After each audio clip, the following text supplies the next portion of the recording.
Olá, sou Eva Carla, eu sou terapeuta, sou reprogramadora biológica e eu sou terapeuta sistêmica. E eu vim aqui hoje falar um pouquinho para você sobre bruxismo.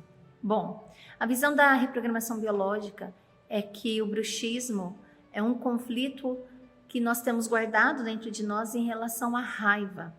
Então eu vou dar um exemplo para vocês. O cachorro, quando ele está com muita raiva, o que é que ele faz? Ele mostra os dentes.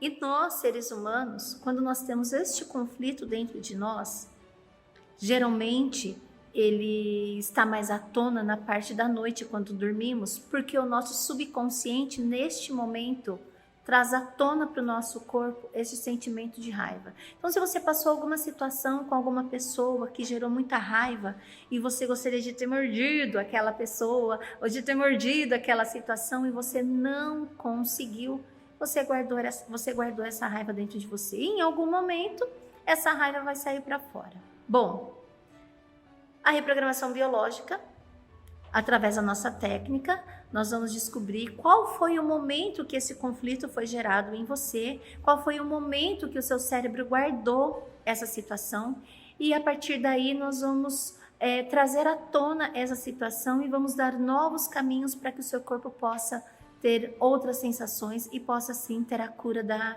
desse bruxismo. Eu falei um pouquinho só sobre o bruxismo e a reprogramação biológica, mas eu tenho muita coisa para poder te ensinar e te explicar. Sou Eva Carla, eu espero que esse vídeo tenha contribuído um pouquinho para você. Até mais!